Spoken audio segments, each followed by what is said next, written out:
Did they make No, contact? no. It's pretty close, but this is going to be a drag race. Look at this. Moves him to win it. Carl Edwards bump and dump and run. Here comes Gordon right up to the bumper again. You hear that wheel spin, Ben? Yeah, I did hear that wheel spin. The bump and run. There it is. Gordon underneath to the lead. 2 laps to go. But the bump and run is going to get Jeff Gordon the checkered flag at the end of the winless streak. Gordon wins the Sharpie 500 at Bristol. And Maine really turned around, made a Reilly's cage up. Welcome to the Bump and Run podcast. I'm Michael D. White, joined by my two best friends, Matt, the Statman Reilly, and Daytona Ron. I hope you guys had a great weekend. I hope you had yourself a young Ryan Blaney type of weekend, because he was the big winner down at the Folds of Honor Quiktrip 500 in Atlanta. But first, if you're enjoying the podcast, make sure to like, share, subscribe. Podcast available on all podcast platforms every Monday night: Spotify, Stitcher, iTunes, Amazon Music, iHeartRadio, and more. And every Tuesday morning, video available on YouTube. Shout out to some friends of the show and follow us on Twitter at bump_and_run_pod, and check out bumpandrunpod.com. How you guys doing, Matt and Daytona Ron? Good, man. Good. I'm Good to be back. I'm doing a lot better than the racing was this weekend. I can tell you that much. Oh, it was. I could agree with that. It was a rough weekend in the ATL. Just a snooze fest all around. Would you guys agree on that one? Yeah. I know we'll get into the details, but oof, Yeah. not what I expected from Atlanta. We'll give the race grades in a little bit, and I feel like we're all pretty much on the same page when it comes to the Cup Series race. But let's jump right into it. Let's jump into Saturday morning, or Saturday. Was it morning, or was it technically afternoon by then? Either way, we had a doubleheader on Saturday. Trucks and Xfinity Series on the track. The Truck Series race, of course, was won by Kyle Busch. Do you guys feel deflated when Kyle Busch wins in the Truck Series? Or do you just kind of like expect it? You kind of relish in it. You enjoy it a little bit, even if you're not a Kyle Busch fan.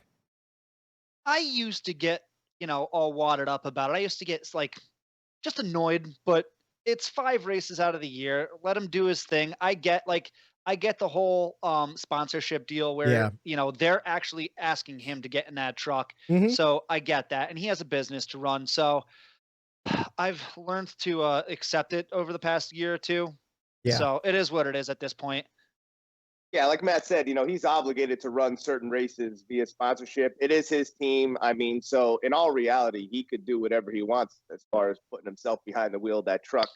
I could agree with Matt. I used to get upset, but they added in that, you want to call it the Kyle Busch rule, where they limit the amount of races they could go down and run. So I like that rule, because the drivers, in those lower tiers, they have to have fun racing against them, top guys and stars of the sport. I think I'm sorry, go ahead, Matt. I was just going to say, I will say this for the second week in a row, something was a little fishy about Kyle Busch in the lower series. Well, we'll talk about that. I was just going to say, I kind of enjoy the 5 race rule. I feel like it's not too much, it's not too little. And I'm a Kyle Busch hater through and through. I hate Joe Gibbs Racing, except for one guy. We'll talk about him a little bit later on too. But I don't mind when he goes down to the Truck Series and races, because you want to what? I like to see where the truck guys stack up compared to him. Austin Hill was on the morning drive a couple days ago on SiriusXM, and he was saying the same thing. And well, he came in second down in Atlanta, so he's stacking up pretty well. I didn't watch the full race, to be honest with you. I caught a little bit of the second stage, and then I caught a little bit of the third, jumped back, and looked at the box score and the highlights after. But like Matt alluded to, there was something a little fishy when it came to those Kyle Busch motor sport trucks, because, well, Kyle Busch led a lot of laps. John Hunter Nemechek is his teammate, I guess. Would you call it a teammate, or would you call it his employee? His driver. Yeah. That's the word I was looking for, is his driver and employee. Well, he won all the stages, and some people were saying he was backing off the gas just a little bit to get there. Yeah, I would love to I see the mean, data on it. I know John Hunter Nemechek only led 21 laps, but won both stages. Yeah. And Kyle Busch was obviously dominant. He led 102 laps. So I don't know. I can't say this enough. Like, I'm not a conspiracy theory guy, not just in NASCAR, but like in Yeah. life itself. But like, it was super fishy that Oh, yeah. that just kept that happened in the first stage and then it happened in the second stage. And Whitey, like you said, I was kind of in and out. I kept checking in on the both truck and Xfinity race. It was a Yeah. beautiful day here in Pennsylvania on Saturday, so we were enjoying I ourselves mean, outside for most of the day. I was So doing the I same kept thing. checking. It Yeah, I was kept checking on my phone, and it was whenever I would 65 check in, degrees in PA. First day of spring, you had to spend it outside. And yeah, I took the absolutely. dogs for a walk, went to Target and Wegmans to do a little shopping during the Xfinity Series race. Apparently, they were both snoozers, so I didn't really miss much. But yeah, I don't know. I am a bit of a conspiracy theorist when it comes to NASCAR, and I think Kyle Busch was definitely slowing down. That way, John Hunter Nemechek could get as many bonus points for the playoffs as he can. So yeah, I tend to agree there, Whitey. I love me a good conspiracy. I'll go down as far to the point until I'm like, okay, this is bullshit, and then I get out. But I like to dabble in them. You know, they're fun. But you know, that's Kyle Busch's team. That's, you know, his driver, and I see it as like I noticed it when I was watching the race, and I'm like, you know, at first I didn't know what to think of it, but then I'm like, okay, well, obviously that's his driver and his employee. So like, what's any different than what Logano did on Sunday with Larson? You know, Logano kind of blocked him, allowed his teammate to kind of hold that lead for a little bit, and it's kind of the same situation. You know, that's just a teammate helping another teammate out. You know, so I don't hate that Kyle did that, but you know, it is fishy for sure. We'll get into the Joey Logano block a little bit, but honestly, if it was anyone other than Logano, I think he would be, you know, blocking for his teammate. I think Logano is just blocking for his own position because that's the way Logano drives. But we'll get into that a little bit later on, maybe. Yeah, as far as the trucks go, I mean, I thought that race was the best one of the weekend. It was a Kyle Busch and Nemechek show for pretty much the entirety of the race. Yeah. But once I zone out of watching that, and like I follow Austin Wayne Self. I partied with him at Pocono when he was just an ARCA guy, and so I kind of stick with him through and through. Great family. We had fun with this family. So, you know, I kind of tend to follow him in the trucks, and, you know, he was running around 15th. He was having a good day, and, you know, those trucks were sliding all over the racetrack, and they are always fun to watch. And I just thought their racing was just cleaner, and it wasn't terrible to watch. Yeah, and I'll actually, even though, you know, I did say it's fishy what Kyle Busch was doing there, letting John Hunter Nemechek win those stages, I will kind of agree with Eric. I actually wrote it down in my notes here that I get why he was doing it. You know, at the end of the day, it doesn't help Kyle Busch to win any stages because he's not. It only hurts him. Yeah, it only hurts him and his team. So those points go nowhere. You know. Yeah, it's actually smart to let his guy, his full-time guy, who's already running well, go get those stage points because they're going to help in the long run. So I get it. But does that fall under, there is a go 100% rule? No, isn't there? Like, is that like, okay, like he wasn't running all out. Like he kind of, I'm going to, you know, throttle it down. So the way I don't know if it falls under that or not. The way I understand the 100% rule is you have to give it 100% to try to win a race, or at least put yourself in position to win a race. When it comes to stage points and stuff like that, it's the entirety of the race. Yeah. You're not just going out there and blocking guys on purpose and running 30th. You know, you're actually going and giving it your all. So people bring that rule up all the time, and it is a very vague rule, at least as far as I know. Just like 90% of the rules in NASCAR are. Pretty much. There's a lot of gray area in that rule book. I mean, when it comes to NASCAR, they like to pick and choose what they enforce from week to week, basically. So. All right, well, that seems to wrap up the truck race. Again, from what I saw, I enjoyed it. Usually, I enjoy the truck races a little bit more than the Xfinity Series race. I like watching the young guys. I like rooting for the younger guys out there. And I do like to see Kyle Busch come down as a veteran and mix it up a little bit. Even if I don't like Kyle Busch, it does make it a little bit more interesting. On to later on in the afternoon, the Xfinity Series race, and Justin Allgaier, little Gator, pulling off the first win of the season. But honestly, Junior Motorsports. the big story was another junior motorsports driver, Mr. Noah Gragson, and Daniel Hemrick getting into it on pit road, and then a little fisticuffs at the end. What'd you guys for the audio listeners? Whitey had to pull out his old Daniel Hemrick shirt. So I was a fan of Daniel Hemrick in the Cup Series before Tyler Reddick moved up there. He was my guy. And even though he's on Gibbs, I still follow him. I hope that he does well. I've been waiting for that win. I know we were all rooting for him a couple weeks ago when he was coming close to that win. And I have my thoughts on the fight, but what'd you guys think about the Xfinity Series race? I know we'll get into the fight a little later on, so I won't touch on that. I'll try to refrain from touching on that. I thought it was interesting. I thought all three series, the Truck Series, the Xfinity Series, and the Cup Series, the same guy won stage 1 and 2, but didn't end up winning the race. So again, MTJ dominated in his first appearance in the Xfinity Series in a while. He led 103 laps, but didn't get it done when it counted. So I thought that was interesting. Once again, I was only checking in on it every once in a while. So I was happy. I got to see the end of it. I got to see the first junior motorsports win of the year. So I'm totally cool with that.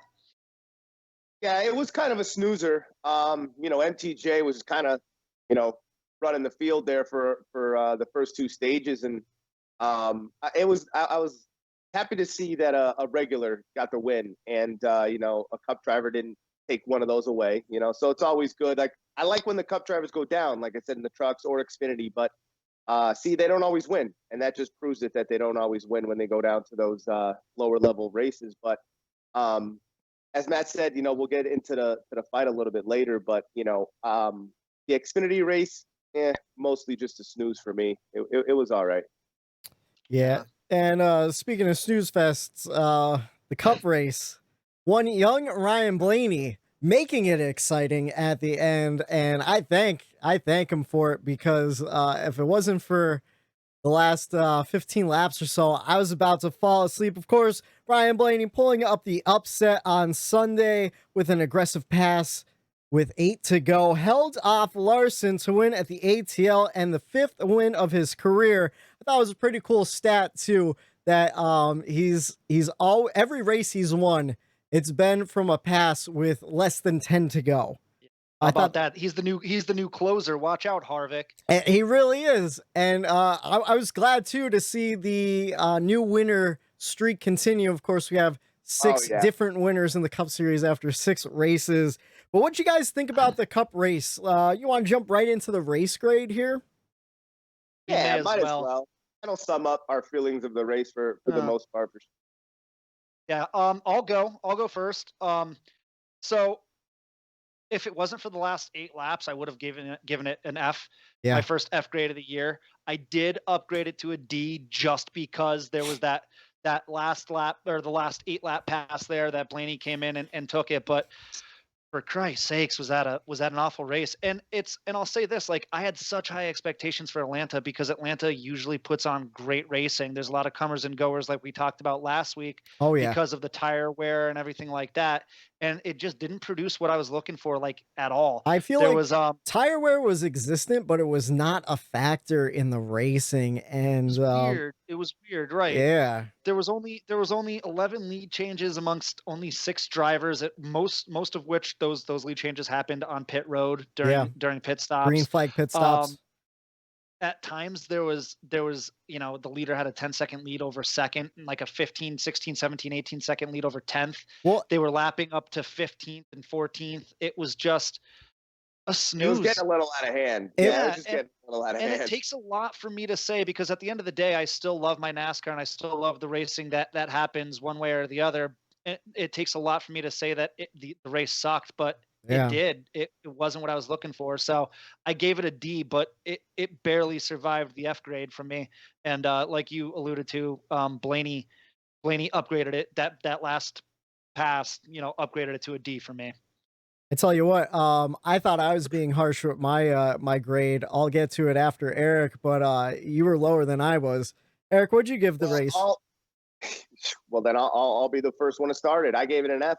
Okay. I'm sticking with it. I'm going with it. I told myself, this will be my marker. Just like, you can't really give that A+ out until you see a little bit. I'm trying to really set my scale within these first 6 races here of, how it's going to be and where to put some of these grades for myself. And, this was by far the worst race of the year. And, it was just a snooze all day long. Yeah. So I had to give it the F, and then, if, later on down the road, I feel like it wasn't an F, well, then my scale will change a little bit. Do a little but adjusting, I was I was happy to see Ryan Blaney get a win. Sure.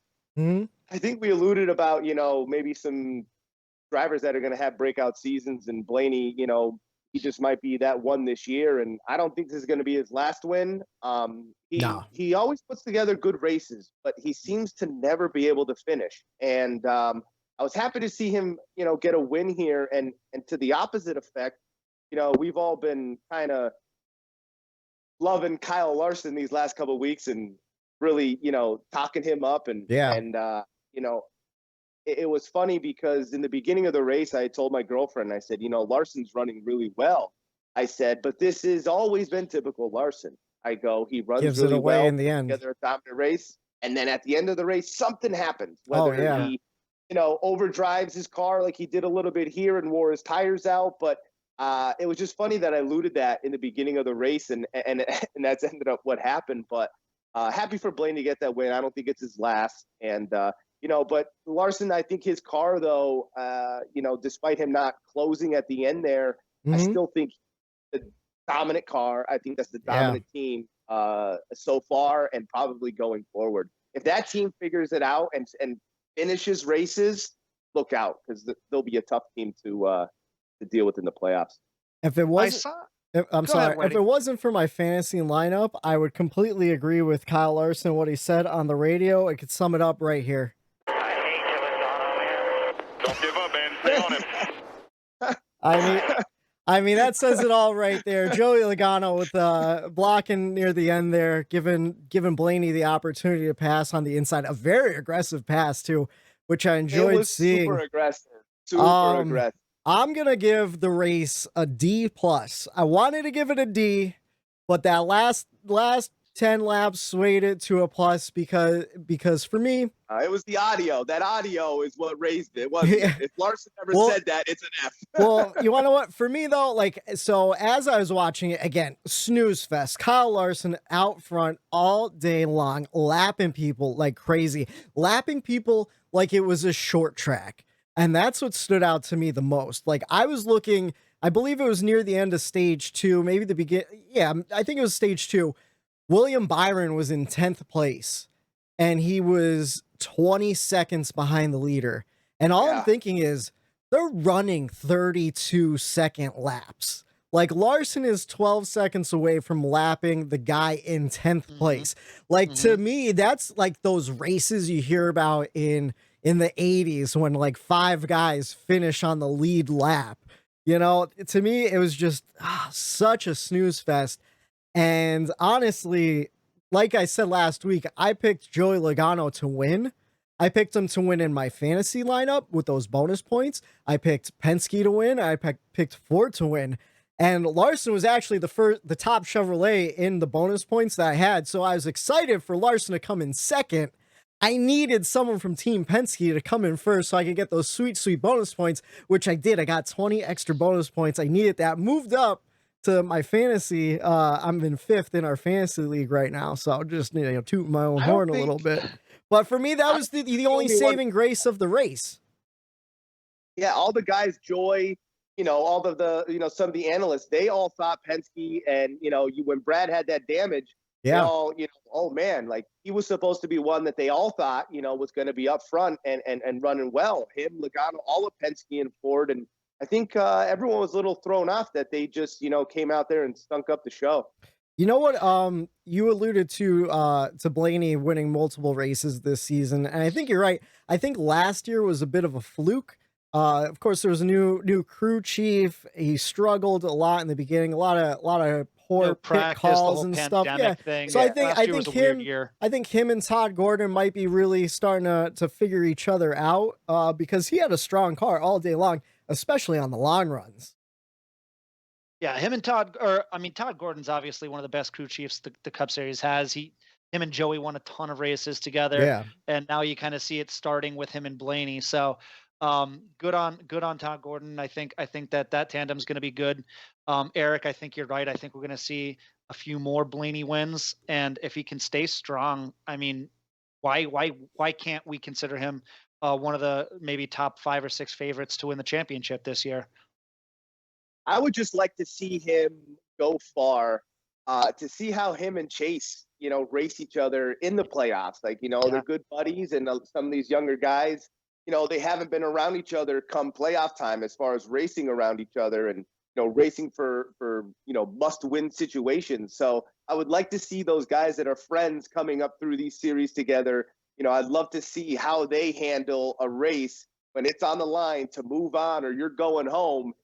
Blaney racing one of his good buddies, Chase. I would really like to see that. So I'm really looking forward to Blaney stepping it up and having a breakout year. Yeah, hell yeah. And I know one of the big questions has been just in the NASCAR world, is it the young guys or is it the veterans? Is it the young guys or is it the veterans? And I think the answer is neither. I think we're kind of in this twilight, this in between stage where we still have your Harvicks, your Keselowskis, your Kyle Busches, your older guys who are still going to win races. They're not going anywhere. Your Hamlins, but you are also seeing your Ryan Blaney's, your Kyle Larson's, your Chase Elliott's, the next wave of guys who are going to be around for the next 15, 20 years. And this is kind of like the baton handing off right now. So we're kind of in that weird stage where I think maybe next year or the year after that is where you really start seeing the older guys fade out. So we're not necessarily there yet, but we're seeing that baton being handed right in front of our eyes. I think you're absolutely right.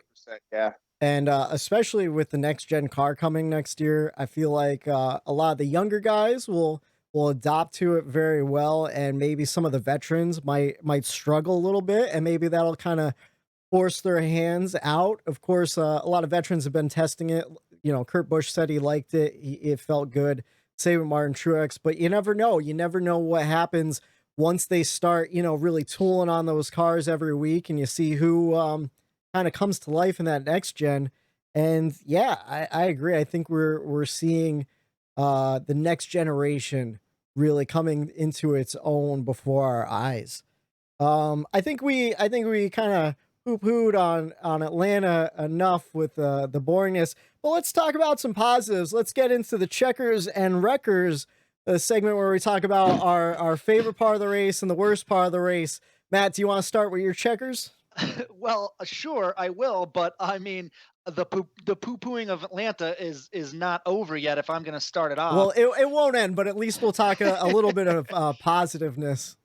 Okay, well, I do have a positive, and it's kind of like it's like a backhanded compliment. So my checkers is going to be it's going to the flag man this weekend because he finally waved the actual checkered flag to end our 3-hour and 47-minute misery. So my checkers goes to him. He did a good job ending that race yesterday. Thank you to him. That didn't work out quite as well as I thought it would. Yeah. Sorry to rain on the parade there. And then I already know what Eric's wreckers are, and I kind of mirrored his a little bit. So I'll let him kind of get into it more. But my wreckers goes to Atlanta Motor Speedway as a whole. They didn't have the grass cut on the infield, which destroyed Josh Berry's car in the Xfinity race.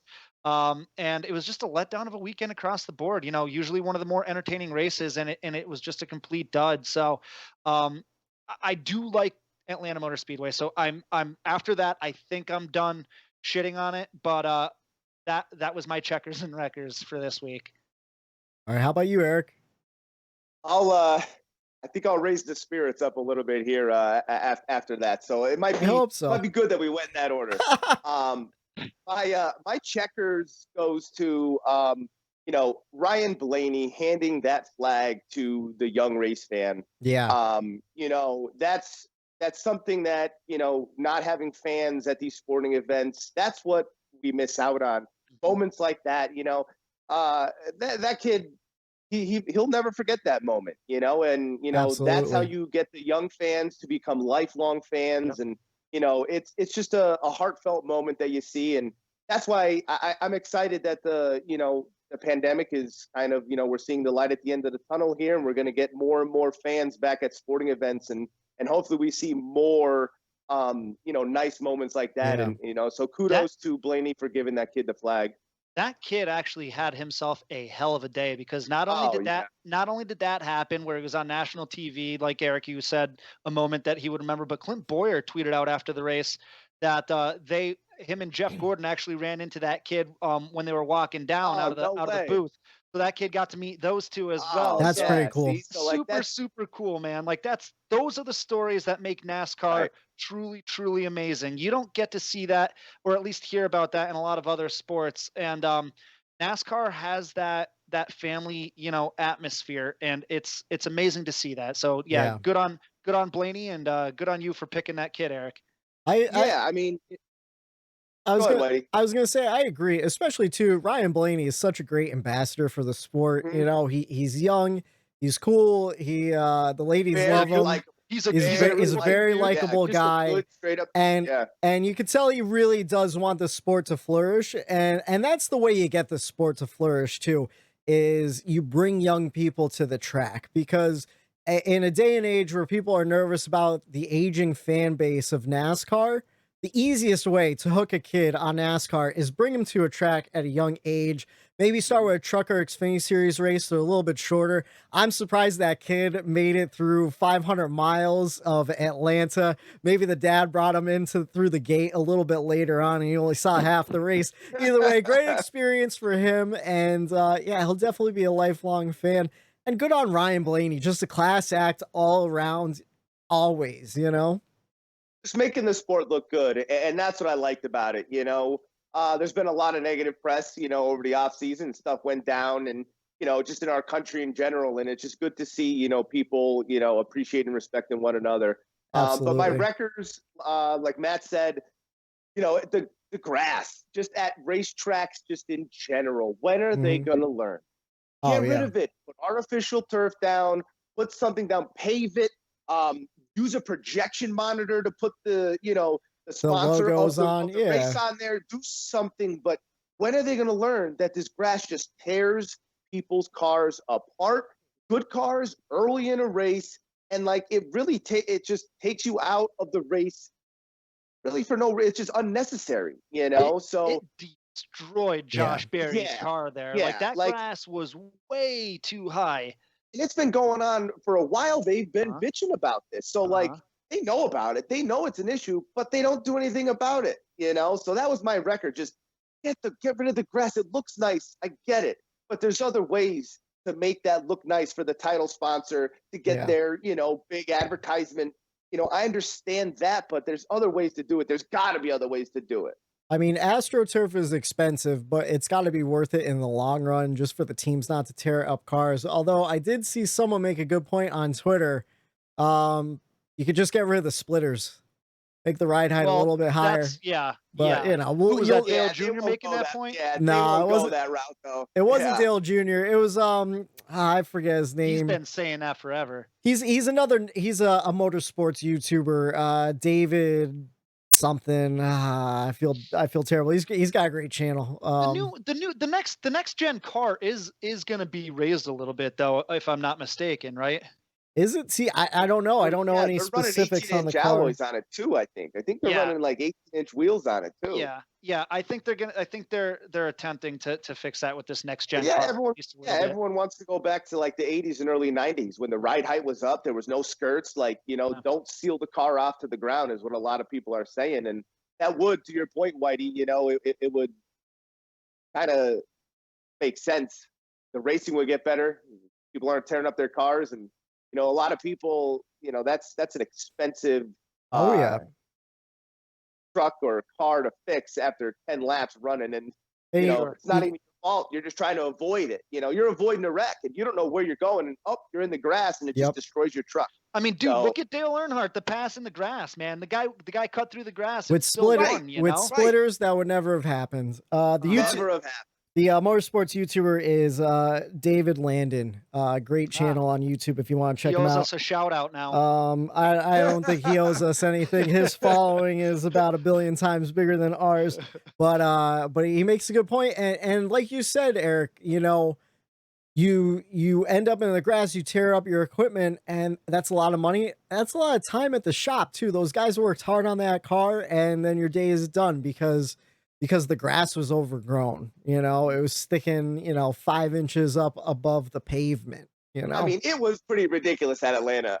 Oh yeah, that grass was. I mean, don't get me wrong, beautiful grass. Like that grass. Oh yeah. Grass. Oh, beautiful grass. No, even the green. Even that was beautiful grass. Even this morning, the competition director of NASCAR, I forget his name, but he even said, like, the grass was overgrown and they're checking on other tracks with natural grass to see what they could do. I'll get into my checkers right now. I'm going to give my checkers and wreckers to drivers this week.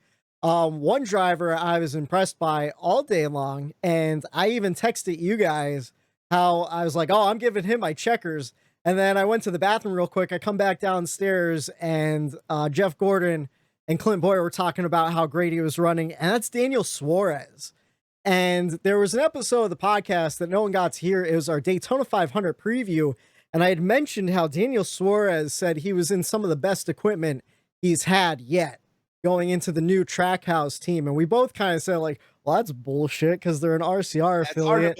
And he was at Gibbs, and he was at Stewart Haas. But I mean, apparently Trackhouse has a lot of money, and I know it's just 1 week. I don't want to put the cart before the horse, but I was really impressed by Daniel Suarez's performance until that pit road penalty. Of course, he got a speeding ticket. That could happen to anybody. I mean, how many speeding tickets did we see last week? So I'm not going to fault him on that. But I was really impressed running in the top 10 all day long. I think he was at 6th at some point.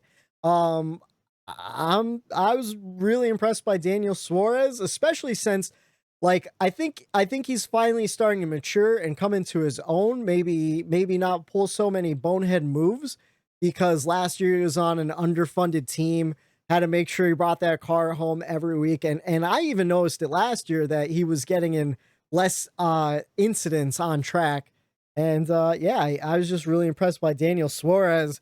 And for my wreckers was the guy that hit the wall on lap 10. And I hate to do it 2 weeks in a row, but Tyler Reddick has to get his stuff together. Wow, just like, beating yourself down, Whitey. And 28th in the standings, Whitey. I mean, I don't know. Do you know why that happened? Because I tried building you up last week, and you shot me right down. It was a bit of karma. It was a bit of karma because I cut you down, and I apologize. I did really feel bad after the podcast too. Even my girlfriend's like, "Wow, you really cut Matt on that one." And I'm like, "Yeah, it was a little unnecessary." But yeah, I mean, Tyler Reddick, what are you doing to me? I just got 2 new Tyler Reddick t-shirts in the mail today. They released a Cheddar's t-shirt, and I'm just hoping he starts finishing in the top 10 at least. Something, give me something. Whitey, I will say it for a second week in a row, dude. Look at me. Come on, let's make eye contact right now. What's up? He's gonna win a race this year. You want to win a race this year? I think he will, and well, it might be sooner than we think. We'll talk about it. It might be this week. It might be this week at Bristol. Well, I don't want to give away our pick segment, but I mean, I would put him high up there. I don't want to sway anybody. Calm down. You got to calm down. I know. It's like, even in fantasy and everything, dude, you're making me, dude, I'm cracking up hysterically. Yeah. The text you said, like, how nervous, it's typical Whitey fashion is how you're handling NASCAR and his fantasy, but like, you gotta, like, Matt, like, it's fun to see a new fan going through all of this. Like, we've been there before. Yeah. It's fun watching Whitey go through it. So for the listener and the viewer at home, we're all in a group text message together, and Sunday I was taking a shower. I was listening to the MRN, or no, I was listening to NASCAR radio, and they have a fantasy preview show with Pistol Pete Pistone and Brendan Gaughan, who used to drive the Beard Motorsports 62 at Talladega and Daytona. And they were talking about how Kurt Busch has performed so well over the last couple of years. I don't think he's finished outside of the top 6. And I was getting in my car to go over to my girlfriend's house to watch the race. And you guys texted something about fantasy. Oh, fuck. I forgot. I wanted to put Kurt Busch in my lineup. Thankfully, he got turned by Denny Hamlin on a restart. So that put my mind at ease. I put a lot of my eggs in one basket with him. I mean, I put him in my fantasy lineup. I picked him on DraftKings. Oh, yeah. I really thought he was gonna be like the sleeper. And I mean, from history, he was doing what he needed to do until the restart happened. I was in first for almost that whole entire race. If Denny never bumped him and Kurt just finishes that race, probably top 5. Yeah, I think I have a fantasy win. And like you, Whitey, how you made that huge jump. Yeah, I think I would have done the same thing. So Kurt really, that hurt him in the standings big time too. Yep. Not just us in our fantasy leagues. In real life, Kurt, man, that was just bad overall for him. Yeah, Whitey, you got lucky there not playing him because he was running good, and he probably would have finished good too, like Eric just alluded to. He had shit luck there and got run over on the restart. And here's the thing, like destroyed the wall. I was about to complain about people being over aggressive on restarts. But the way the race played out yesterday, you watch stage 1, there was no passing. So you had to be aggressive on those restarts, because if you weren't, chances are you're not rebounding. So I understand everyone pushing hard. I just felt bad for Kurt Busch, but I was a little happy that I didn't screw myself by putting him in my fantasy lineup. Maybe it was the black cloud moving away from me with Tyler Reddick, shining the sunlight down on me for my fantasy lineup, so at least I can have a good day that way.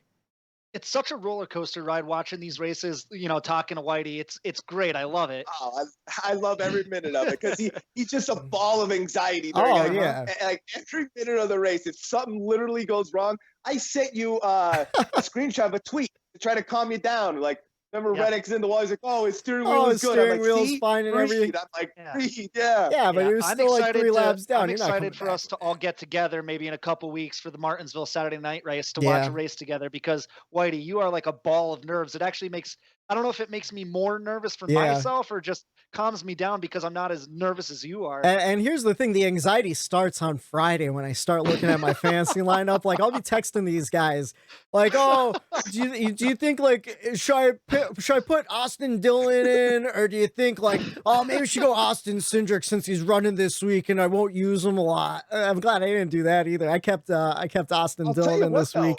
Austin Dillon, that just shows, I mean, I would be upset if I was you and being a Reddick fan. Yeah. Like, what if? You know what I mean? So you saw how well he ran. So what if he doesn't hit that wall on lap 11 or whatever it was? What if? I mean, he came away with a top 5, top 10. I mean, just like Austin did. Even with the damage, at some point he was 3 laps down and he was like the 3rd fastest car on the track. So you never know. What if? I mean, Daniel Suarez is in basically RCR equipment. Austin Dillon performed really well.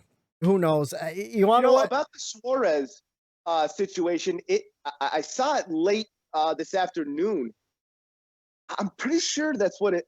Now I'm having a second guess on it, but I'm almost positive. He's the first Mexican driver with Mexican crew chief now. He has really? Get out of here. Oh, so I didn't know that. Maybe that has a lot to do with the chemistry. Maybe he needed that, native tongue and like speaking, so he couldn't really break the car down in English the way he needed to. The way he needed to. You know what? So maybe that has a huge difference. You make a great point, because when Daniel Suarez came to America to start racing in like the K&Ns and stuff, he didn't speak any English. Like, he learned English in America racing. Yeah. So maybe you're right.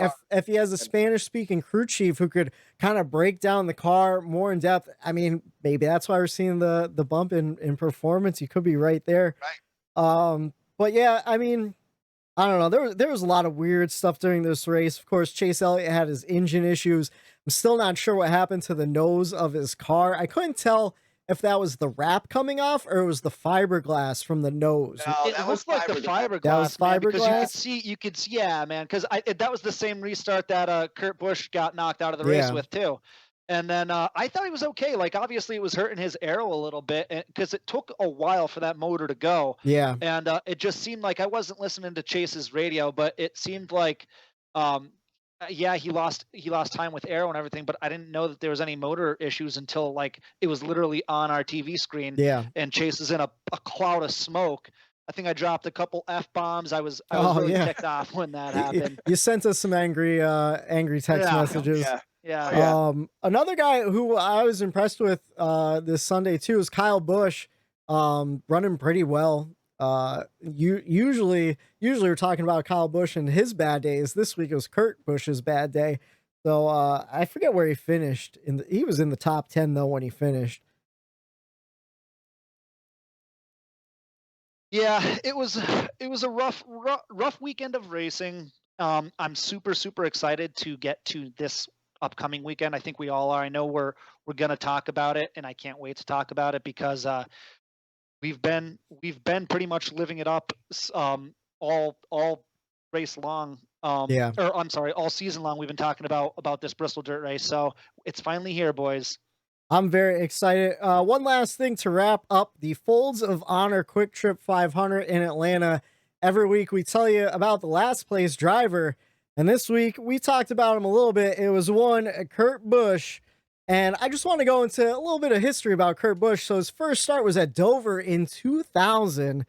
He's had 726 races over 22 years, 32 career wins, and 1 championship in 2004, and one of only 2 full-time drivers to have shared the track with Dale Earnhardt Sr. Do you guys know who the other full-time driver was?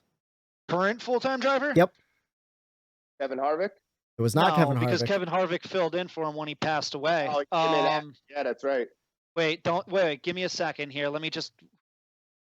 Oh, was it Newman? Ryan Newman? It was Newman. Newman had a 1 start the year before, before his rookie year. I believe it was 2000 with Dale Earnhardt, and then of course Newman's rookie year was 2001. Again, we talked about the restart, killed his day. Denny Hamlin spun him, got into the back bumper, and not only did it kill his day, it killed him in the standings, dropped him down to 15th in the standings. That just goes to show you how bad a DNF can be. I'm glad Tyler Reddick didn't DNF at least. But yeah, that basically wraps up the Folds of Honor Quiktrip 500. Let's get into the Pick a Lane segment. The choose cone is out, fellas. I'm going to give you some topics, and one we kind of touched on a little bit. Drivers have been lobbying against an Atlanta repave for years now. With this past weekend, we saw one of the worst races of the year, maybe even of last year, and I have to say, a repave can't make it any worse than it was this weekend. We're coming back in the summertime. They're already confirmed to have 2 races next year because there was some signage for 2020. I know they've been, I guess the whole reason they've been also putting on a repave or any type of reconfiguration of the track is they're trying to get a casino built at the racetrack. The only thing is Georgia doesn't allow sports gambling or any type of gambling. So they're literally trying to pass it through like state legislation and kind of putting off their plans. But I want to know what you guys think. Is it time for an Atlanta repave? Matt, what position do you take? Are you taking the high line or the low line on this one? If you asked me this question 3 days ago, I probably would have slapped you because like I said before, Atlanta's always been so much fun racing. But if this is the product that we're going to be getting, then yeah, I think maybe it's time. I don't. Part of the appeal with Atlanta is the fact that it's the oldest surface on our circuit. So maybe it is. Maybe it's time. I mean, we're gonna have to see what happens in the second race. Who knows? We can come back to Atlanta later this year, and it could be a lights out knockout race. You know, so the Atlanta that we're used to. So it was a much cooler day than we're gonna see in the summertime. Maybe perhaps that plays into some of the tire breakdown in the summer. Maybe we'll see some more tire fall off. maybe Goodyear changes the tire up a little bit. And I'll say this too, you know, I know we were talking about it before in our text message group. Are we the only ones who think that Atlanta was as bad as it was? Because Jeff Gluck puts up that poll, was Atlanta a good race? Yeah. And it was at 50-50, which to me was the most shocking thing of the day. Yeah, that was kind of mind blowing. Yeah, and how do you get 50-50 out of that? You know, right, and, right. That has to be the Ryan Blaney fans leaning towards the yes, you know. But I don't know. I don't think we're the only ones saying it was a boring race, because the callers into NASCAR radio today, they were kind of echoing the same thing. In fact, I had never even thought of a repave until this morning when one of the callers brought it up. But yeah, I was kind of shocked with the Jeff Gluck poll. When I sent it to you guys, it was at 50-50 with over 10,000 votes on it. I mean, I don't know. Maybe there's 5,000 Ryan Blaney fans out there. I think his polls are, you know, a good assessment of a race of a whole in general. Yeah. But I will say the only flaw is that the race winner does matter in his polls. Because, you know, like, look at Dale Jr., you know, NASCAR fan favorite, how many years in a row? Like, if he wins a race, that's going to be, you know, 80-20. Automatically, you know? like 90%. Automatically. Yeah. Sure. Right. If Kyle Busch wins, you know, it's going to be the opposite. It's going to be, you know, 25-75. And then we go, oh, that race sucked. Yeah, no, Kyle dominated, you know. So it's a good assessment, but for the most part, I think people agree with what we assess the race to be. All right, Eric. Well, what do you think? Do you think Atlanta is due for a repave, or do you want to see the track stay the same? No, keep it the same. Like you touched on a little bit. The weather was a little cooler, and I went to Atlanta back in 2015. And it just so happens that race, or 16, it was super cold that day. It was like 40 degrees. I drove down there. There was still snow in the bed of my truck. Yeah. Being so cold here, and like I'm excited for, you know, I'm going to some Georgia, warm weather. You know, yeah. Warm weather, you know. I get down there, my truck is still full of snow. Good cooler. I'll put the beers right in the bed of it, you know, drink it out of there. So it was a good time, but the race was kind of the same way back then. So I think temperature has a lot to do with how the racing is there. Jimmy Johnson ended up winning that race when I went there, and I remember being irritated that it was kind of the same thing. A lot of cars going a lap down. And just kind of like a dull race for the most part. But as far as the repave goes, the drivers are against it. I stick with what the drivers want. Yeah. And I think instead of a repave, I think we have to cut down on the mileage there. If you make that a 350-mile race instead of a 500-mile race, I think that race would have been phenomenal. Yeah. And not only if you take that down, keep the surface the same, shorten the race, then guess what makes me even happier if you shorten these races? I don't mind the 3 o'clock start time then, because I know it's not going to run late. Yeah. So run time. Don't get a little knee-jerk reaction here. You know, shorten the races. Overall, then the start times won't be a topic of conversation. So no repave for me. Yeah, the run time was 3 hours and 47 minutes, and There's like no we need always for that. say, we Right, love you NASCAR. knock an hour off of that. I don't mind it. I don't mind that Sunday. I really don't. I could get behind that. If you can get us somewhere, you know, right around that 3 hour mark, I think that's probably the window that we're looking at as far as like attention span goes. But I mean, once you get over 3.5 hours, it's a long race. The only race that you know I'm okay with that is the Coca-Cola 600, right? Yeah, because it's an endurance we know race. that's the endurance race of the year. It's 600 miles. So I agree. I have no problem with 400-mile races. Leave the crown jewels alone. The Daytona 500, the Southern 500, Coca-Cola 600. And I was going to say the Brickyard, but now that's even a road course. So, I mean, you've got Darlington. You leave, Southern 500. As far as the repave goes, though, like you were saying, it can't get any worse. Yeah. Look at Kentucky. Like, look at Texas. Look at some of these tracks. It's going to take multiple years for it to become racing. Then you need to start adding the PJ1. Then you need to get the tire dragging out. Yeah. Now you're like doing all of this to try to get good racing there when And that's maybe the thing, you just though. short the race. It fixes all of that. That's the thing, though. We gave up Kentucky this year to go to Atlanta twice. Yeah. At least in the summertime, it's going to be a 400-mile race, so it'll be a little bit shorter. I wish it would be like a 350. I'm cool with shortening races as much as you need to keep the attempt. In the summertime, it's going to affect the race. Yeah. I think that's going to make for a little bit. Once it's hot and slick, I feel like because usually Atlanta runs around this time of year. Last year they couldn't because of COVID, and they ran it in the summer. And I think that race was better. It was hot. It was slick. The tire fall off really played a part in it.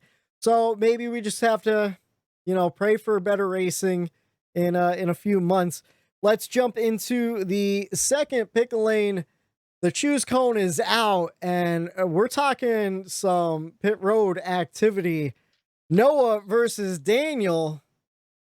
I don't even know how to phrase this question, because I don't want to say who do you think is in the wrong, because I could see both guys' reasoning for each part of the events. Do you want to break it down really quick what happened for someone who might not have seen it? So for someone that doesn't know, they were on a green flag pit run, right? Daniel Hemrick was coming into his pit box as the guy behind him was leaving. That forced him to jump his pit box a little bit, go into Noah Gragson's pit box as Noah was trying to get in. So if you watch the video, Hemrick's in his pit box, Noah comes in, and then Hemrick has to back up. Noah's a little wonky, and then Noah Gragson, in my eyes, hammered the gas into the front of Daniel Hemrick's car. So he gave him his rear bumper into Hemrick's car. Hemrick's crew guys were right there too. Someone could have gotten hit. One of Gragson's guys had to jump out of the way. And then that was basically it once they got back onto the track. Gragson flipped him off also while he was sitting in his pit box. That's an important detail. I'll get into it. I think that's an important detail too. So after the race, Noah Gragson is being interviewed by the Performance Racing Network, PRN, who had the radio call that day. And Daniel Hemrick, I think he's a real nice guy, and you got to do a lot to piss him off the way he was pissed off. He came like a Southern bull, grabbed him by the hands, threw some expletives, and then threw some punches. And, it ended fairly quickly with the crew guys jumping in. My issue with it is I've no issue with. Could you possibly put like a link, or is that like, can we like put a little video? There, no? I'll put it on the YouTube version. If you're listening to the podcast, I'll put it on the Bump and Run Twitter page at Bump the letter N Run Pod. So you can watch the videos there. I actually retweeted them on Saturday night, and I said we'll be discussing it. So I think the video is telling. Like, I think the video is very telling, and there's a couple different angles of everything. So I'll retweet all that stuff tonight on Twitter at Bump the letter N Run Pod on Twitter, and you can see all our links at bumpandrunpod.com. I'll let you guys battle it out before I really give my assessment, because I'm gonna be honest, I'm a little biased because I am a Daniel Hemrick fan going back a couple years, even if he is in Joe Gibbs Racing Equipment, and I hate Joe Gibbs. So Matt, you went first. Do you want to take this one, or Ron, you want to jump in? Go ahead, Matt. You could take it. I was gonna say it's easy. I don't hide my bias as far as being a junior motorsports fan. Yeah. And Gragson makes it really hard for me to continue to back him up. So I don't want to side with either one of them, but if I had to, for the sake of pick a lane, I'm gonna go with Hemrick on this one. Okay. And here's the reason why. Gragson is becoming known for his boneheaded moves. Yeah. And he's not getting the benefit of the doubt anymore, nor does he deserve the benefit of the doubt anymore. Hemrick, like you said, Hemrick slid into Gragson's stall, and he did his best to fix the issue at hand. He tried getting back into his stall as fast as possible. He didn't sit there and eat a cheeseburger and burn some time.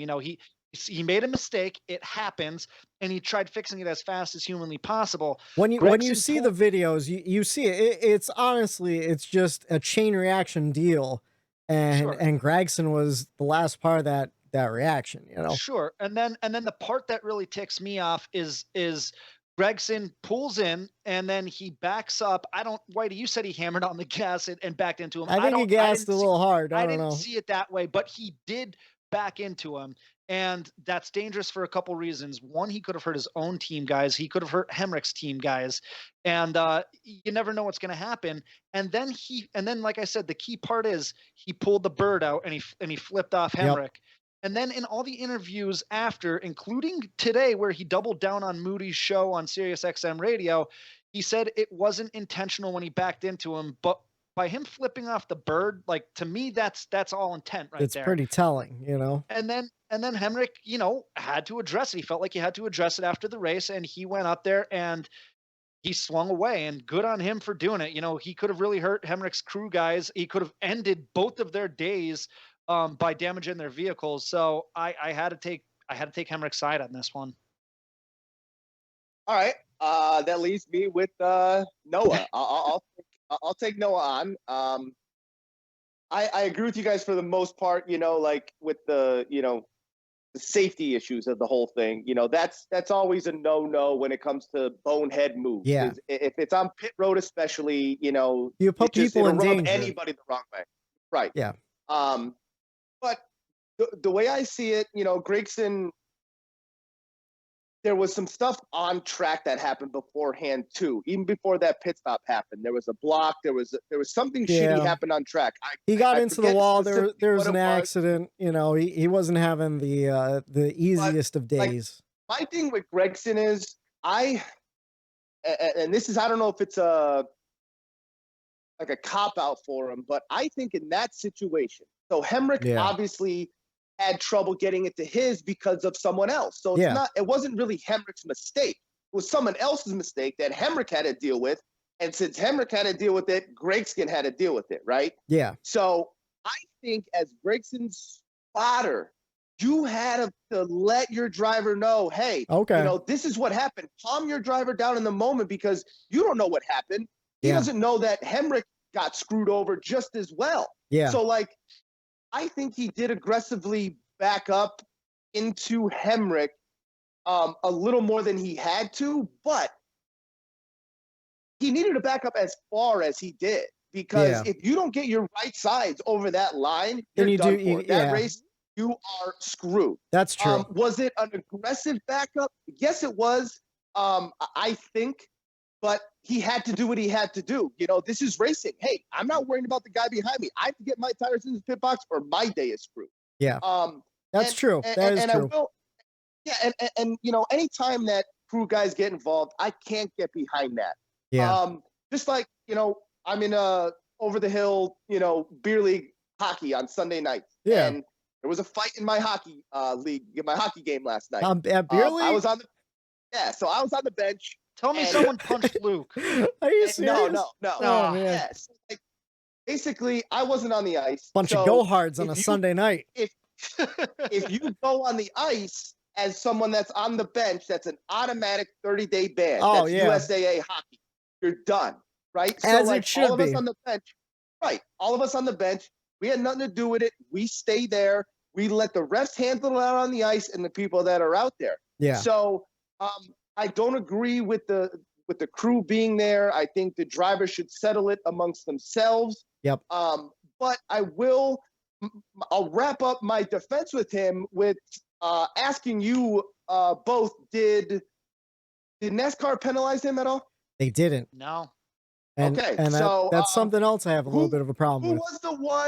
Who was the one that ran over and shoved and grabbed and pushed? It was Hemrick. Hemrick instigated the fight. If Hemrick doesn't do that, if Hemrick doesn't come over there, we're not talking about Gregson. No, we're not that's talking true. about how much of an asshole he is. That is true. This is a non-topic. Yeah. Hemrick made this Gregson's limelight. He brought him into this shitty situation by starting the fight, and NASCAR analyzes everything as a whole. And guess what they came up with? No penalties, no trouble. So that's my assessment of the situation. Now, usually I try to be the moderator in the debate between you two guys, and I'll be honest. I don't like Noah Gragson. I didn't like him last season when he wrecked his teammate for a win at Bristol. I didn't like him the season before when he was racing up against the big three, Cole Custer, Christopher Bell and Tyler Reddick. I thought he was kind of just very arrogant. Something about those Vegas guys. I will say, Eric, you make a lot of good points in his defense of the whole situation, especially the thing on the spotter. Yes, as a spotter, you have to be telling your driver what's going on around him in the pits. On the racetrack. And you want to what? I blame the first person leaving their pit box. That spotter was in the wrong too. That one person put a lot of people in a bad situation. My only problem with it is with this situation, it's one of many, and it comes down to Noah Gragson and one of my favorite movies. The great Harry Hoggs said it best. And NASCAR won't call it low down. Shit ass racing. You better. It's just racing. Oh, yeah. All overreacting. Yeah. I'm not overreacting. I don't think so. Noah Gragson is creating a bad reputation for himself because he's a hothead. And it's something with those Vegas desert guys, the Busch brothers, Noah Gragson. Here's the thing, though, and I'm looking at you, Noah Gragson. You don't have the talent of a Busch brother. If you did, maybe I would let it slide. Maybe I would let you go. But you have 2 wins. You've been in the Xfinity Series for 3 years, and you have 2 wins. Now, in top-notch equipment. Now, you could say the same thing for Daniel Hemrick. He's not the greatest driver either. He has a lot of heart. He's a nice guy. I cheer for him. He's been in shit equipment last season. He was not full-time at JR. He was your teammate last year. And like, I don't know. Hemrick's not the greatest. We pinched a nerve here with Whitey. I love whenever he goes into his WWE promo, I'm cutting one, baby. I'm cutting one. No, because you want to know what? And it comes down to the way Noah Gragson looks. He just looks so arrogant and smug all the time. Do with the situation, Whitey. I know this. I'm bringing my own emotions into it. And NASCAR penalize him? Was there any repercussions for what happened? Well, I don't see Russ doing anything like that. NASCAR doesn't see Russ doing anything like that. Well, I guess it ain't happening then. Under the watchful eyes of experts like you in NASCAR. The watchful eyes of experts like us in NASCAR. NASCAR didn't call a penalty, and that's what I truly have a problem with. I have a problem with NASCAR not calling a penalty because you want to know what? You lose a piece, you move a piece of equipment outside of a pit box, you're getting penalized. You smash the guy behind you, nothing happens, even after you flip him off. Okay. If anything, Hemrick punched Gragson. Hemrick landed a right. And here's the thing. I'm going to defend Gragson. I'm going to defend Gragson here, too, because I think every sport, you start a fight, you're getting penalized. NASCAR is the only sport that you see no penalties for fighting, and even in hockey, they get penalized. Even in hockey, you get put in the box. You know. I'll say this. I love a good Donnybrook as much as the next guy. You know what I mean? When fists fly, people talk about NASCAR, and even people who don't like NASCAR, they'll pick up this clip and they'll be like, "Ooh, that's entertaining." Yeah. You know. So as long as it's not out of control, crazy. A couple fists being thrown, I'm totally cool with. I still feel like it should be penalized. A money penalty, something. You spin intentionally, you get fined $10,000. You punch a guy, you get nothing. I want to see a $10,000 fine at least. They said Gragson did nothing wrong. I agree. I don't think Gragson really did. What I have a problem with, and at the risk of sounding like a hypocrite, because I always say that one of my most famous moments in NASCAR history is when Kenseth took out Logano. Yeah. So I know I'm going to sound like a hypocrite here, but with that being said, I was totally on board when Kenseth got suspended. When you use your vehicle as a weapon, that's where we start talking about some serious things. And there was crew guys there. Exactly. So just like the point that I touched on, there were crew guys there. He could have hurt his own crew guys. Gragson's own crew had to jump out for him all week, and he could have hurt Hemrick's guys. So as soon as that comes into play, then I think NASCAR has to step in and do something about it. But with the fist being thrown, let them go on that. You know, like I said, as long as someone's not getting jumped. I'll tell you. Well, see, now you get to the point. This is why I'm really fired up, because Daniel Hemrick came up, he gripped Gragson, ducked a punch from Gragson, hit him back, right? Then Gregson's crew guy comes and bear hugs him. And right there, should be over. Gregson comes over and sucker punches him twice as the crew members holding Hemrick. That is why I was really pissed. I think that is a bitch-made move. I think that just goes to show you the kind of character Noah Gragson has. And that's what I'm really mad about. They shouldn't find the guys for fighting. I think they should find the crew members for getting into it. The same thing happened last year with Denny Hamlin and Joey Logano. They got into a fight. What happens? Logano's pit crew guys are throwing Denny to the ground, right? It was Denny and Joey Logano, right? They did end up finding that pit crew member for Joey Logano. I agree. But just like I said, you step over the wall, you're not part of it. Stay out of it. Stay out of it. The minute you step over that pit wall when there's an altercation, you're fine. Immediately fine. You get a pick under the watchful eyes of experts like you in NASCAR. I was playing that drop all day long. Fuck you, Whitey. But that's the thing, you know. I don't know. We're just three guys talking on a podcast. We each have our own opinion on the situation. And I will tell you, I'm a little biased because I do like Daniel Hemrick. I think he's a nice guy. I think he's an okay driver. I mean, he's getting there. I don't know. Okay, my final point for this little topic here is, I think NASCAR, the way they ruled, I think they just said they both did enough to deserve to get fined or punished, and they're just calling it a first-time incident wash. It's almost like, the officer lets you go with a warning, don't do it again type of thing. So, I think if any of these guys have any other incident, it's automatic. So this was kind of NASCAR's way of saying, hey, you both were in the wrong for one reason or another. We're going to let you go with this one. And I think they're leaving it up to the drivers and these crews to figure it out on their own. Yeah. Let's not go ahead and put rules and new regulations and say you can't do this and can't do that. Let's see if they could fix it on their own. NASCAR's giving them a chance to correct themselves. All I know is I know there's one thing we could all agree on, and that's damn right. Right there. So that basically wraps up the weekend down in Atlanta. Let's look forward. Let's look forward to getting a little dirty down in Bristol, Tennessee for the Food City Dirt Race at Bristol Motor Speedway, the first Cup race on the dirt in over 50 years. And I know we don't know what the racing's going to be like, but I know we're all looking forward to it.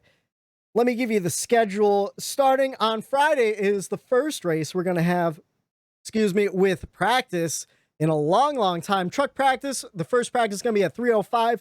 Practice number 2 at 5:35. All right. Cup practice going to be at 4:05 and practice number 2 at 6:35. Then Saturday, we're going to see some 15-lap heat races to figure out the field for the main event Saturday night for the trucks and Sunday afternoon for the Cup Series.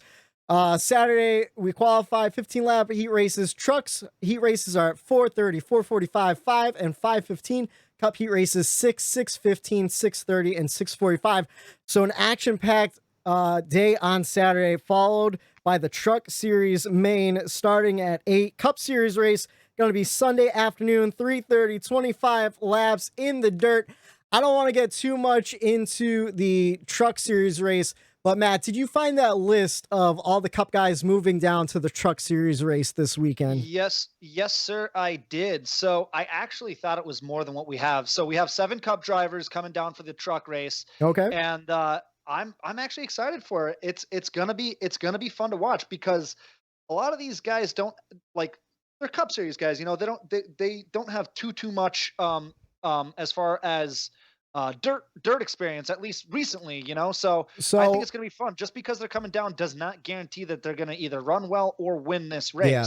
So before you get to the list of Cup drivers running the Truck Series race, Cup drivers who have won the Eldora truck race: Austin Dillon, Bubba Wallace, Christopher Bell, Kyle Larson, and Chase Briscoe.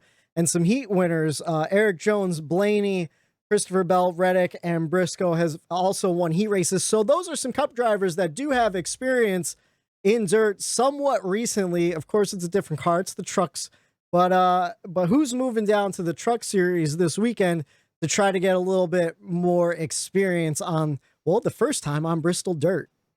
Yeah, so I think the one guy that we can all agree on needs a lot of dirt experience because he just hasn't run enough on the dirt recently is Kyle Larson. Yeah. Oh yeah.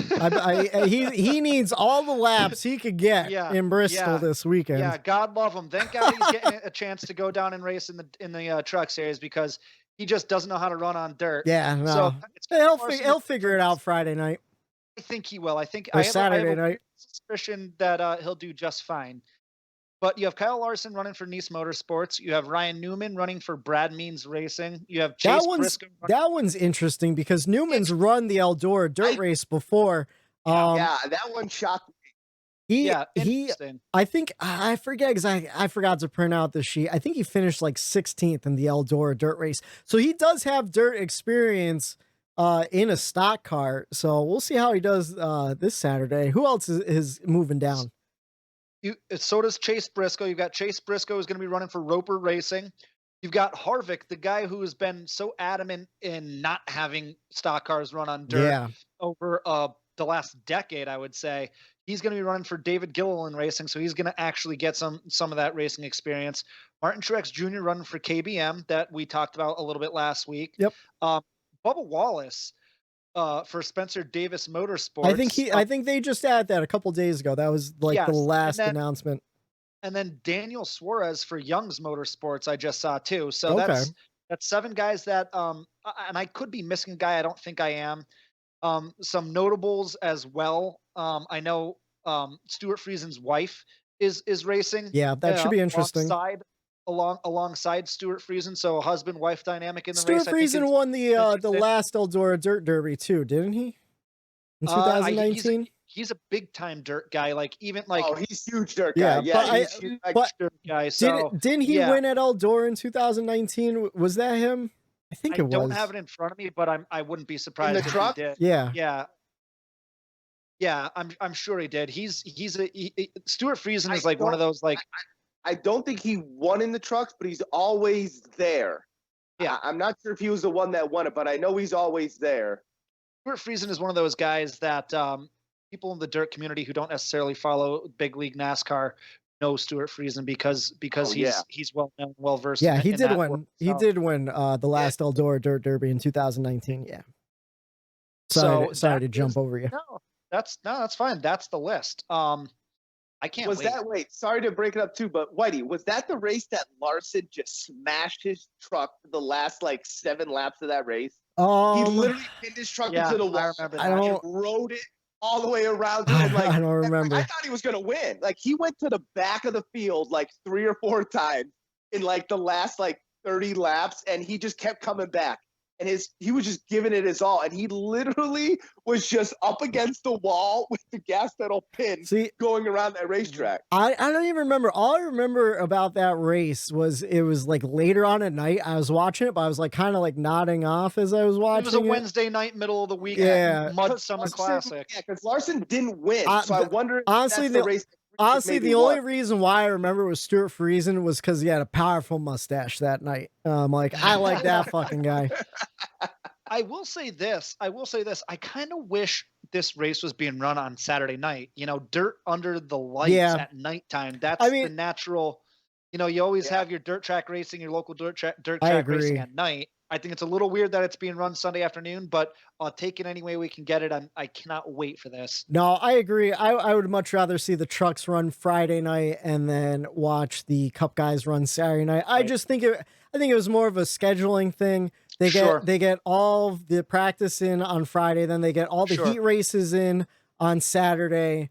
They get the Truck Series race in on Saturday, and then move on to the Cup main on Sunday.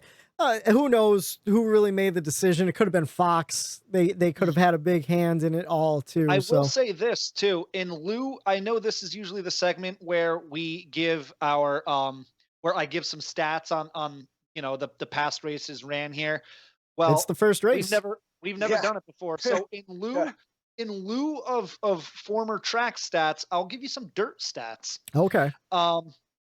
They are putting they put 23,000 cubic yards of dirt on the track. Wow. That's 2,300 truckloads of dirt. Just think about that. It's a lot of dirt. 2,300 truckloads. That's unbelievable. And then one thing that Bristol Motor Speedway tweeted out today, which I thought was kind of funny and cool, is they're obviously, it's an SMI track, a Speedway Motorsports Incorporated track. Yeah. They took a jar of dirt from all the sister tracks. So from Charlotte, Atlanta, Texas, Vegas, and Sonoma. That's pretty cool. And then they took, and then New Hampshire is also lumped in with them, but they took a jar of snow off of New Hampshire. and then they showed them dumping all the dirt out on the track so it could be part of the cool. The dirt track. But then when they dumped out the New Hampshire snow, it was just water. Yeah, well, so I thought that was you got to wet the track a little bit too to get that dirt compacted in a little bit, you know. Yep. I thought it was interesting too. Do you have the stats on what the banking is going to be? Because they flattened out the Bristol banking quite a lot. I don't, and I tried looking for it because I wanted to get as many stats as possible. Yeah. And I actually couldn't. I want to say it's something like 12 degrees now. I think it's 12 degrees. You can't run the high banks of Bristol on the dirt. And so you just can't. So the craziest part, in the banks, the depth of the dirt on the inside is something like 12 feet. And then on the outside bank, it's only about a foot. So that just goes to show you what like crazy slump it was and how much they filled in. And that dirt's just been getting packed in the last week. Eric can contest to this. When we went to Bristol Motor, so I'll say this as well. For anyone listening who's never gone to a race and you're thinking about it, your first race has to be make the trip down to Bristol Motor Speedway. Like no other track. When you get in there, so when we got into the track, we were able to walk around and we were down like right up against the fence walking around. And when you're right next to the track, it's the slope on it is unbelievable. The banking on it is unbelievable. Like you can't really tell, like you can on TV, but once you're right there, right up on it, you really know. Yeah, once you're there, it's just like, it's like how like they got to trust, they're going full speed into this turn. And it's like, they got to trust their engineer to like set that car up to that car's going to stick when they hit that turn. It's absolutely insane in person for sure. You gotta pray there's no failures going around that turn. Oof. Yeah, so I can't wait. This is going to be fun. I think it's going to be fun too.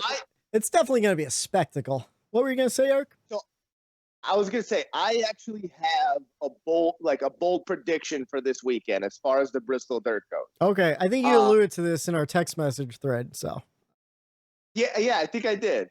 I wasn't sure if I did or if I didn't. I don't know. Like sometimes I trust my gut a lot, and it's just a feeling that I got this weekend, and all the hype and the way Larson's been running. Yeah, and the dirt guys went down into the trucks to get practice, and I feel like the attitude from the dirt guys, I feel like they might not be saying it, they might not be expressing it right now, as far as in the public media tweeting it.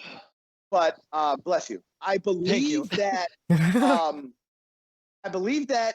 These dirt guys' attitudes is, oh my God, we are going to absolutely mop up. We're going to spank the field. Drivers. Yeah. We're going to spank the field. The field just stands no chance. This is what I've been made to do. Yeah. Dirt racing. This is where I come from. This is my bread and butter, you know? Oh, I can't. NASCAR, they added dirt. Oh, are you kidding me? I'm going to own this. Yeah. I just think those guys don't realize you're also racing against Josh Bilicki and the Timmy Hills of the world. And, you know, the Quinn, like everyone's going to be out there with you. So yeah, you might be going around there, you know, wide really open. Even get rid of those get rid of those back marker guys. Kevin Harvick, inexperienced on dirt, you know, like who knows what's going to happen? Who's going to know what to do? Yeah. Who knows what's going to happen with some of these veterans, you know? Yeah. I just think too, okay, let's say you have Larson and C. Bell. Oh, we're going to dominate. Well, they're the dirt guys. They're racing 1-2 for the lead. Oh, you're not going to beat me. I'm the dirt guy. No, I'm the dirt guy. I have a feeling the dirt guys and these guys that everyone has huge odd favorites for, I think they're going to collect each other. I think they're going to get too aggressive. They're going to get a little too confident in their dirt skills. And now I'm not saying all of them. I think some of the top guys are going to take each other out. I think turn 1 is going to be a complete disaster. Yeah.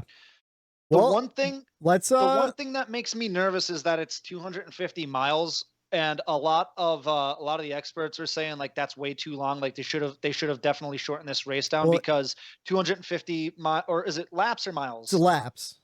Okay, so 250 laps. That's a lot of them are saying that's way too many. Yeah. Especially with these heavy stock cars, they feel like the racing service is going to kind of just become Bristol at some point, where it's going to stop being that slipping and sliding on the dirt, and it's just kind of going to almost become like a cement racing. So I don't know enough about it to comment one way or another. I'm cautiously optimistic that this is going to work out, and I cannot wait. In my gut, Matt, I think this is going to be a huge disaster. It could be. Gonna be exciting. I think it's going to be exciting for the first stage, but by the end of this race, I think everyone's going to be like, "This was a mistake." Yeah. I'm hoping I'm wrong. I hope, like, I'm trying to dumb down my standards for it. I don't want to hype it up just like we did in the beginning of the season for Homestead. It's like, this is going to be it. This is the crown jewel. This is where the championship, and it was a dud. I don't want to hype this race up. I mean, I know they are. I know NASCAR is. I know we have been on this podcast the last couple of weeks. Yeah. But I think all of that hype really started to sink in. And when everyone's on the same page, my gut always tells me, maybe hop off of that and see it from a different angle. And I'm hoping it's not for the sake of the sport, for the sake of me and how good that I want this race to be. I'm kind of on the downplay side of it for right now. Not me, man. I can't wait. Yeah, I can't wait either. I'm definitely going to be paying attention to practice to see how it goes. Close attention. That's it. We're recording this before any of the heats. For the practice. I mean, this is Monday night. That's going to really determine a lot. Honestly, I think you're worried about the track surface going away, and we're going to see some concrete. I don't think that's going to happen. I mean, like I said, there's like concrete. Like I said, there's 12 feet of dirt. Like it's 12 feet deep. The dirt. I will say the banking might go away a little bit, but they've been packing it in all week long with other dirt track racing, and I know the modifieds are lighter and everything, but I think NASCAR's got the best engineers working on this race to make sure that it works. They have the best dirt guys. Get Tony Stewart down there. Get Tony Stewart down there. Get him licking the fucking dirt. He'll know exactly how much water it needs. I don't know how the relationship with Tony Stewart is right now after they got rid of Eldora this season. I don't think it's that great, because I'm pretty sure he didn't know about it early on. But he was ticked off. I will say this too, because I know Bob Pockris has been getting hammered with this question for a week now. Poor Bob. Does Bristol have lights? NASCAR. No, because obviously we know it does, but there are idiots who are asking that too. No, they're asking if it rains, can we still run it? And Bob says to a certain point, yes. If it's like sprinkling, yes. But if it becomes an actual like rain event, then they're gonna have to stop until the track surface gets back to where they need it to be. And I hate to be the bearer of bad news. Don't even look at the weather. I'll just say this. Don't look at the forecast for Sunday in Bristol, because it's not great right now. All I have to say is Chicken Bone Creek, Matt. We know all about rain.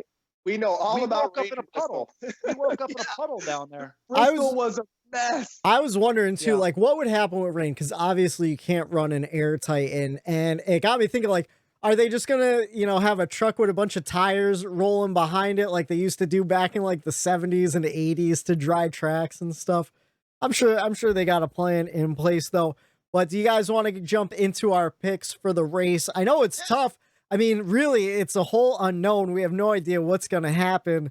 But I have a pick. I have a couple guys I'm looking at, and I know Matt won from our picks last week. He took Kevin Harvick. I took Harvick, who came in 10th. Whitey, you took Logano, who came in 15th. And then Dovin, you took Chase, who came in 38th. So my one request to Dovin is please don't ever pick Chase Elliott again, because we see what happens. I thought he was going to absolutely dominate that race, to be honest with you. I thought Chase was going to be the Larson of the race, and it just didn't work out that way. So I'm just going to go ahead and pick Larson. I'm not going to get fancy with my picks here. At the end of the day, we have no idea what's going to happen, but he's clearly the most skilled driver we have. He's won a bazillion races in 2020 alone on dirt. Yeah. I know it's a different animal with the stock cars, but he's a wheel man for sure. Not getting fancy, and I'm going with Larson. Okay. I don't think it's a terrible pick. I think most people are going to be picking Larson this week to win. Again, safe bet. One of the best dirt drivers out there. Won how many races during his suspension from NASCAR? Again, though, it's the great unknown. What's a stock car going to do? And we'll get a taste of it on Saturday night when he runs that Truck Series race. Larson was going to be my backup in case you didn't pick him and you picked my guy. I got on him earlier in the day. My guy, Tyler Reddick, hasn't been running well. This is the positive Whitey I need. This is it. Let's go, Whitey. But here's the thing. Tyler Reddick has a dirt background. He is a good dirt driver. He won a heat race during the Eldora Derby a couple of years ago. So I'm putting his dirt experience there.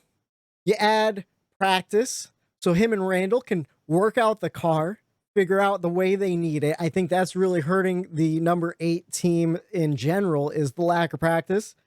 You add qualifying races into it. So now he's not going to be hopefully starting in the back with every, Josh Bilicki and Anthony Alfredo out there. So hopefully he qualifies well in the heat race. I'm saying you add those 3 things together, and that's going to equal a bounce back for old Tyler Reddick. I think he brings it home in Bristol on the dirt track. I think once that groove gets working on that outside, he's going to be sliding that bitch around the corner this far away from the wall. And I think he's going to get it done. I'm going to be putting my money on him. I put my money on him every week, and hopefully it's got to pay off sometime.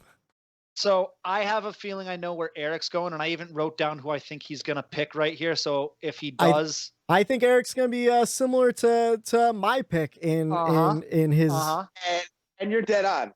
If there's one race that I could go with my guy and my driver, I gotta go. Right. I gotta go Eric Jones here this week. I looked at the schedule in the beginning, and I knew we were gonna, be doing this podcast and the way the show was going, and it sucks when you can't pick your driver. I always want to, and this just seems like a no-brainer for me as far as being able to use him as a driver to win the race. This is his best shot.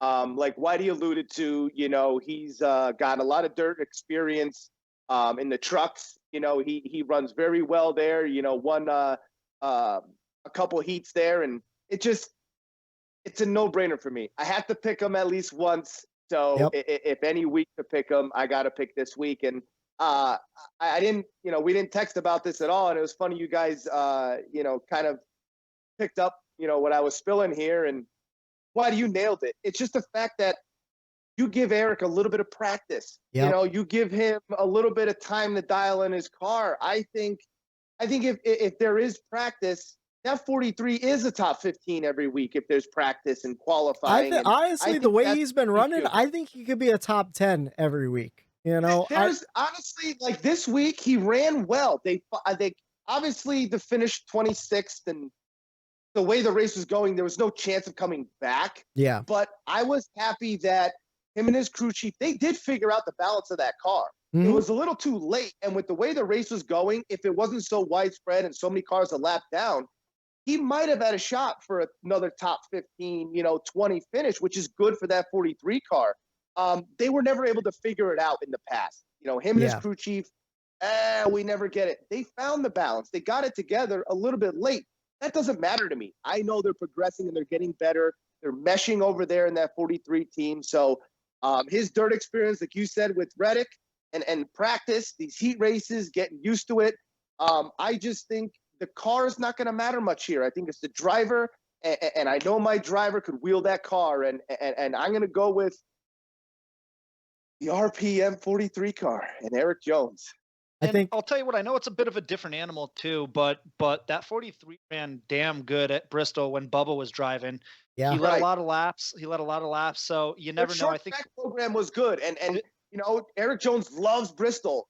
You know, regular Bristol or dirt. I think this is one of his favorite tracks, and I'm hoping. This race is going to be. This race is going to be the. Sorry, Eric, I didn't mean to cut you off there, but this race is going to be the great equalizer. That's true. That is what makes it interesting for me this week, is to really see like who performs well. I can't wait. I can't wait. Because like you said, it is a great equalizer. You know, they always say anyone can win Daytona, anyone can win Talladega.